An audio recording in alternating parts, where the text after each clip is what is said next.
ये जब इंटर्नशिप के लिए कंपनीज आनी शुरू की, तो I applied to a lot of companies and I face rejection for almost a year. और आईआईटीबी में तो ये डायलॉग चलता है कि तुम किसी चीज में कितने भी अच्छे हो, you will find another guy who will be better than you.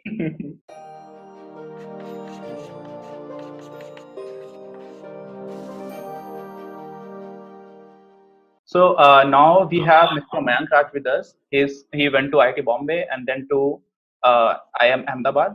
और हम मयंक से पूछेंगे कि किस तरह की उनकी जर्नी रही है, किस तरह का उनका एकेडमिक करियर रहा है, उन्होंने कहाँ से पढ़ाई की, उनका ओवरऑल एजुकेशनल बैकग्राउंड क्या रहा और वो किस तरह के फाइनेंशियल बैकग्राउंड से आते हैं। और I was surprise, not surprise, क्योंकि मेरा रूममेट भी है, वो आईएसपी गया था, ही went to ISP. Mayank is also from Bihar and Bihar is considered the most backward state in India. और बिहार के हाजीपुर से हैं मयंक, और उसके बाद भी इन्होंने इंडिया के बेस्ट कंसीडर्ड जो किए जाते हैं इंस्टीट्यूट, वहाँ से अभी पढ़ाई कर रहे हैं। आईआईटी बॉम्बे से ऑलरेडी आ चुके हैं। तो you are most welcome on our show, on our channel mister Mayank. आप बताएंगे हमें इन सारे प्रश्नों के बारे में। तो सबसे पहले स्टार्ट करते हैं, आपका एकेडमिक हिस्ट्री कैसी रही है? Okay, so hi Anirudh. So I come from Hajipur, which is in Bihar, like you told. And so मैं यहाँ पे क्लास 10 तक मैं हाजीपुर में ही था। देन मैं दिल्ली गया आईआईटी जेईई प्रिपरेशंस के लिए, वहाँ से 12th करा, फिर जी से आईआईटी के लिए प्रिपेयर करा। And after there I went to IIT Bombay, did my civil engineering from IIT Bombay 4 years वहाँ पे। एंड देन उसके बाद I wrote CAT, I scored 100 percentile there and directly I joined IIM Ahmedabad. And वहाँ पे फिर I just finish my MBA degree 2020 में, I graduated from IIM. Okay okay. तो 100 percentile के लिए आपने कहीं पर अलग से कोचिंग की थी कॉलेज के टाइम पर ही? आपने अपने 4th ईयर में या 3rd ईयर में कब से स्टार्ट कर दिया था कैट की प्रिपरेशन के लिए? Okay, so CAT का प्रिपरेशन मैंने 4th year, as soon as I entered 4th year, like I think July 2018, yeah, it was July 2018, yeah 17, July 2017 I started. Yeah, I wrote CAT in 17, right? So July 2017 I started, and I joined Time. So Time का there are two kinds of programs they run. One is the classroom program, another is online. They have online tests and online study materials. तो मैंने online study material वाला program ही join करा था. So I stayed with that for 4-5 months. So there are a lot of practice materials out there apart from the tests. So that वही जो practice material है, that was my major source of preparation. So yeah, 4-5 months of continuous preparation was something that helped me a lot. So even though the duration was less, मैंने काफी rigorously prepare किया था, and I think that helped me in the exam. Okay. तो exactly कौन सा ऐसा particularly आपके लिए थोड़ा डिफिकल्ट टास्क था जब आप प्रिपरेशन कर रहे थे? एग्जैक्टली कौन सा सब्जेक्ट था जिसमें आपको ज्यादा एफर्ट लगाना पड़ा? और बाकी आपका ओवरऑल जनरल ऑब्जर्वेशन क्या है कि लोगों को कहाँ पर ज्यादा प्रॉब्लम आती है? Okay, so coming from Bihar background, so यहाँ पे like there is not I didn't have a very good English background. So English was my major roadblock. So VARC में मुझे काफी problems हो रही थी at the start. Maths was good, DILR was like reasoning. तो मैं इन दोनों में अच्छा था, but I wasn't good at English. So that was my major focus area. So for that, like जो पेपर आता है कैट का, उसमें it's mostly comprehension based question. So like 75% of the questions are comprehension based. तो मैंने major उसके लिए focus किया. For that like a lot of things can help, like reading books, reading newspapers. So जो newspaper articles आते हैं, they are almost of a similar size to that of say a CAT का passage. So if you read them through, so मैंने उसके through reading का habit डाला, and then it was all about practice. So मेरे हिसाब से CAT is not a exam जिसमें काफी हाई लेवल स्टफ पूछे जाते हैं, जैसे कि आईटी जेईई पेपर जहाँ तो आपको सारे कॉन्सेप्ट आने चाहिए, काफी अच्छे से आने चाहिए.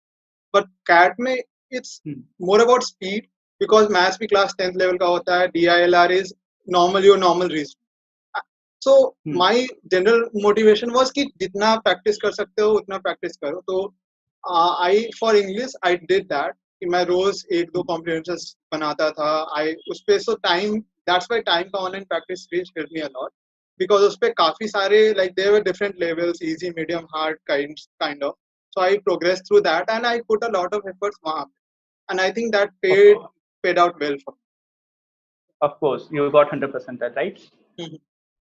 So yeah. तो एक जो हमारे ज़्यादातर व्यूअर्स हैं वो बहुत स्कूल गोइंग चिल्ड्रन हैं अभी के लिए, और हमारे टारगेट ऑडियंस भी वही है. तो वो 100% और 100 percentile में बहुत कंफ्यूज होते हैं.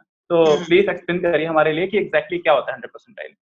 So percent is a number. So if you say 100%, तो उसका मतलब है कि you got full marks, कि 100 में 100 आ गया. But percentile is like तुम्हारा रैंक क्या है. So percentile में जैसे कि अगर मान लो 500 people wrote the exam, तो उसमें तुम्हारा instead of they announcing your rank, वो तुम्हें एक परसेंटाइल देते हैं. सो से 100 परसेंटाइल इज मतलब कि you are best among everyone. Say if you get 99 percentile मतलब तुम 99% लोगों से आगे हो.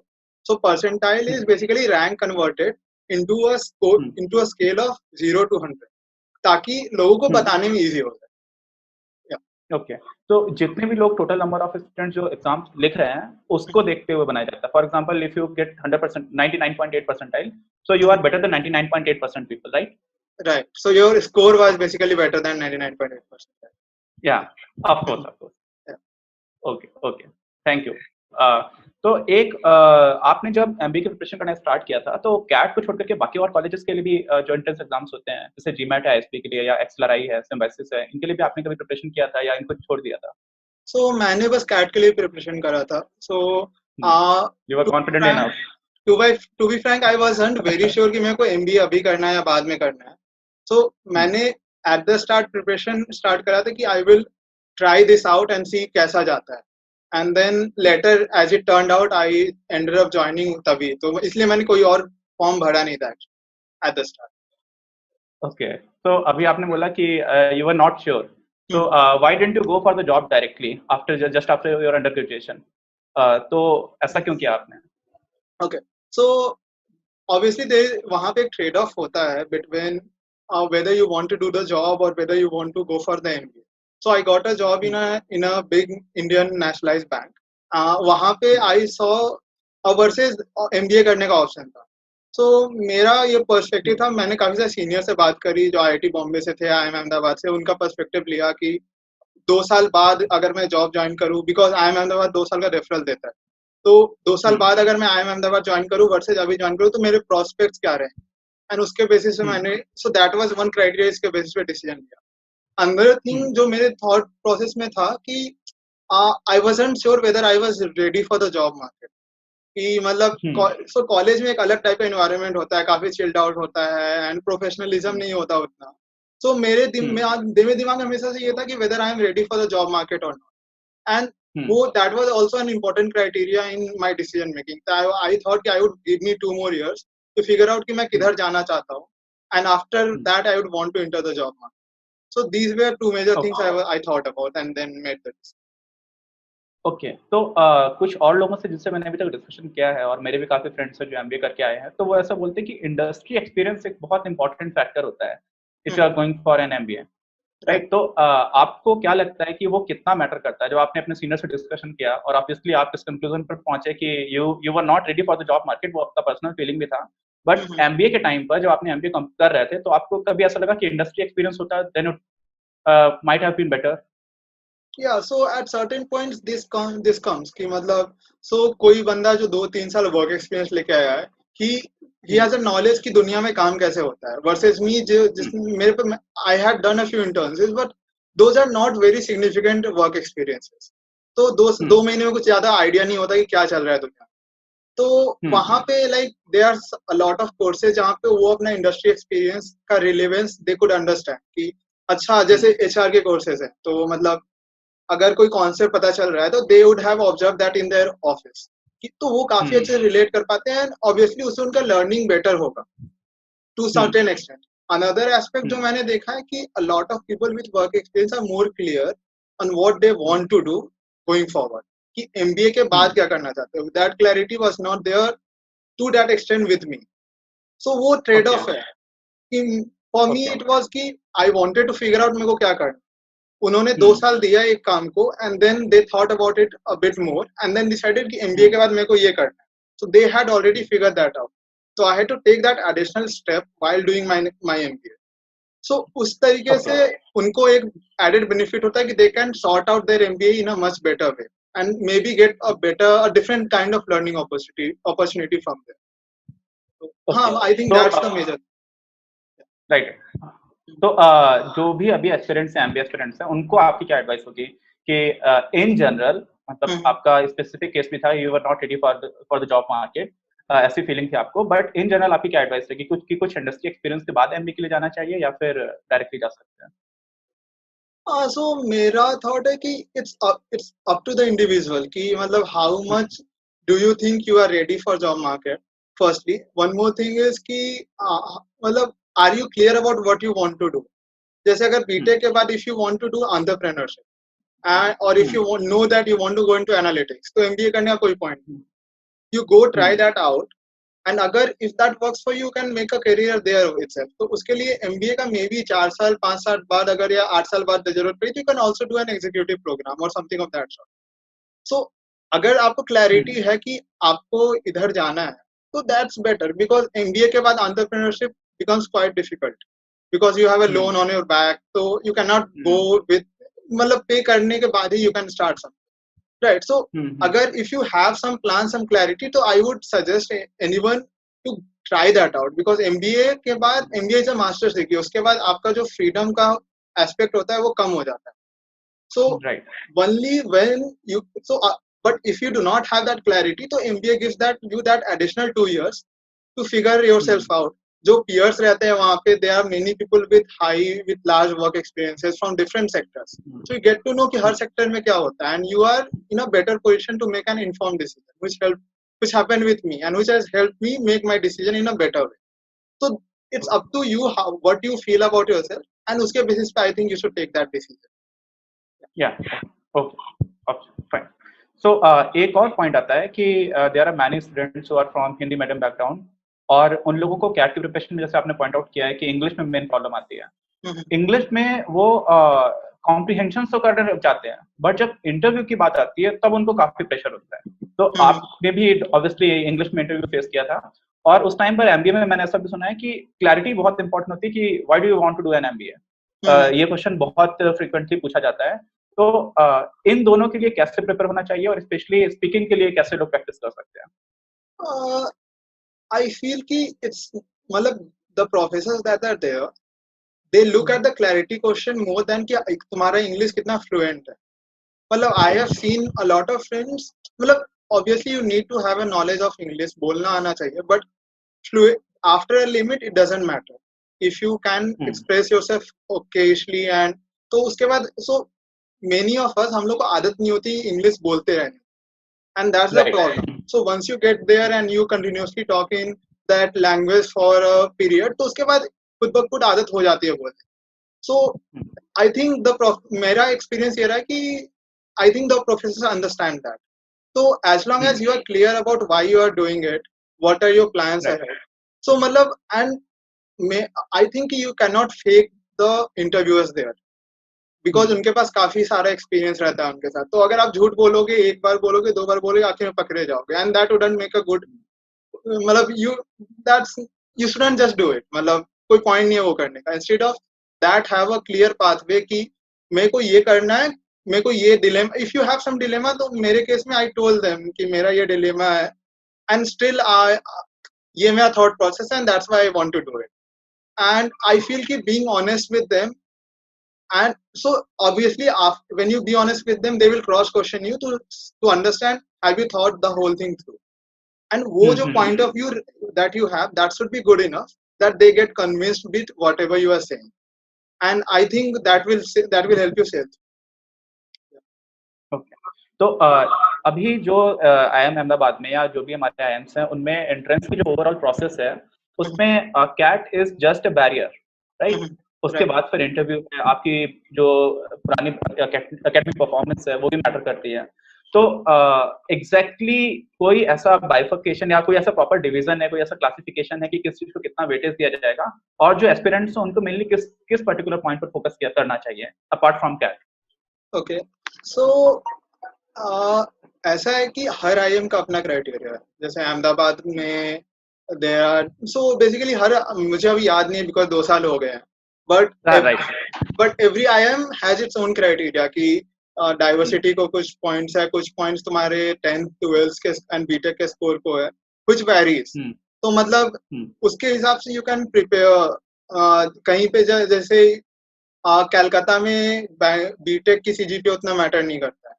So even if you do not have a pretty good BTech का CGPA, still Calcutta is an open option for you. Similarly, Ahmedabad में वो काफी ज्यादा मैटर करता है. So वही मतलब there are different aspects to it. And उसके हिसाब से you can, so her IIM का तुम देख सकते हो कि क्या क्या ऑप्शंस है, क्या क्या वो कंसिडर कर रहे हैं, एंड उस हिसाब से यू कैन प्रिपेयर. बाकी इंटरव्यू तो हर जगह ही होता है, तो you have to be prepared for that, and that's a pretty significant barrier. उससे बड़ा बैरियर कोई, बाकी सब मतलब छोटे छोटे बैरियर्स है, वो सबसे बड़ा चीज. So be clear about the interview. से इंटरव्यू के लिए लास्ट ईयर के लोगों के एक्सपीरियंसेस पढ़ोगे तो you will understand that it's very diverse, कि किसी से कुछ भी पूछ सकते हैं.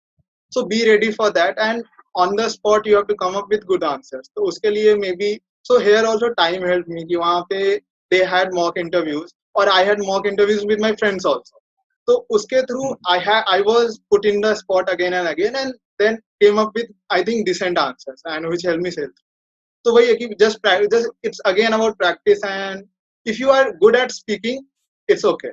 मतलब you do not need to do a lot of things, but if you are not that good, so you need to practice a bit to be fluent there. तो आई होप कि अभी तक का जो भी आपका इंटरव्यू है, आपने जो भी अभी तक बताया है, वो डेफिनेटली बहुत सारे लोगों को हेल्प करेगा. मुझे डेफिनेटली हेल्प करेगा, क्योंकि अभी आपने एक पॉइंट बताया कि IIM कलकत्ता में बहुत सारे जो लोग हैं उनमें बीटेक के मार्क्स इतना मैटर नहीं करते हैं, और मेरे बहुत सारे फ्रेंड्स IIM कलकत्ता गए थे. तो now I know the reason कि वो क्यों गए थे IIM कलकत्ता, राइट. एनीवेज, एक जो डिबेट चलती है IIMs के बीच में कि IIM A versus IIM B versus IIM C, and what about new IIMs. तो ये जो पूरा है, जैसे कि IITs के केस में भी है कि बहुत सारी नई IITs आई थी और उनकी अभी तक वो रेपुटेशन नहीं बिल्ड हो पाई है. Exactly same goes with new IIMs, right. तो वो डिबेट कितना मीनिंगफुल है एक्चुअली. एक तो होता है कि परसेप्शन है ऑडियंस का, बाहर की जो पब्लिक है उसमें परसेप्शन है, और रियलिटी में कितना मैटर करता है ये. ओके, सो मेरा पर्सपेक्टिव ये है कि जैसे if I look at IIM A, B and C, तो तीनों जगह थोड़ा कल्चर वाइज थोड़ा डिफरेंट है, टीचिंग मेथोडोलॉजी भी थोड़ा अलग है.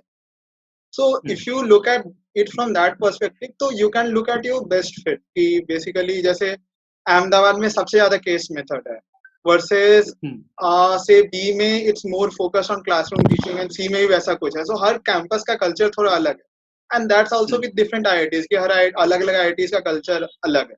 So यहाँ भी वैसा है, तो you can look at that कि कौन से कल्चर में you are getting the best fit. Apart from that, job opportunities wise भी you can look, कि कुछ कैंपसेस में job in a particular domain job opportunities ज्यादा है, तो वैसे भी you can. So it's all about reaching out to some people who are from these different campuses and understand कि कल्चर वाइज कैसा है. अपार्ट फ्रॉम दैट मेरे को लगता नहीं है कि काफी ज्यादा डिफरेंस है, बिकॉज मैंने जैसे ऑब्वियसली अहमदाबाद के लोग, मेरे पास एक अहमदाबाद का बायस है बिकॉज मैं वहां से हूँ, तो I think Ahmedabad is the best, that I am claim. ठीक है, but apart from that B और सी के लोगों से भी मैंने काम करा है during internships and competitions, and I have enjoyed working with them. तो मतलब I don't think there is a significant gap, and it's all about you figuring out कि किधर जाना. Okay, I am not sure कि ये कितना सही है, बट मुझे जो परसेप्शन मिला है अभी तक वो ऐसा है कि जो IIM बैंगलोर के लोग हैं वो ऑन एन एवरेज ज्यादा मग्गू होते हैं. वो पढ़ाई बहुत ज्यादा करते हैं, और अहमदाबाद में स्मार्ट लोग ज्यादा पहुंचते हैं, स्ट्रीट स्मार्ट लोग. तो ये परसेप्शंस बनते रहते हैं, ये कितना ठीक है, डायरेक्टली ऐसे ब्लंटली बोलने का कोई पॉइंट नहीं है, बट फिर भी ये परसेप्शन है, तो ये कुछ थोड़ा बहुत ठीक है या नहीं है. सो IIM बैंगलोर में वर्क एक्सपीरियंस वाले लोग ज्यादा होते हैं, so मतलब because they have a significant criteria for work experience. So उससे ये perception हो सकता है कि because they have worked before, तो there might be कि वहाँ professional वाला जो culture है कि there would be more barriers between you talking, वैसा कुछ होगा. versus IIM अहमदाबाद में people have quite, it's a very open campus, तुम किसी से भी जाके कुछ भी बात कर सकते हो कैसे. So there is no barriers as such. Professors are also very open कि तुम किसी को भी कभी भी reach out कर सकते हो, and that's one thing I like a lot about IIM Ahmedabad, कि there are no barriers to what you can do, and मतलब काफी collaborative culture. So cannot say about Bangalore, but हाँ I would say कि if you are in Ahmedabad, you will be having a good time. So that's there. Okay.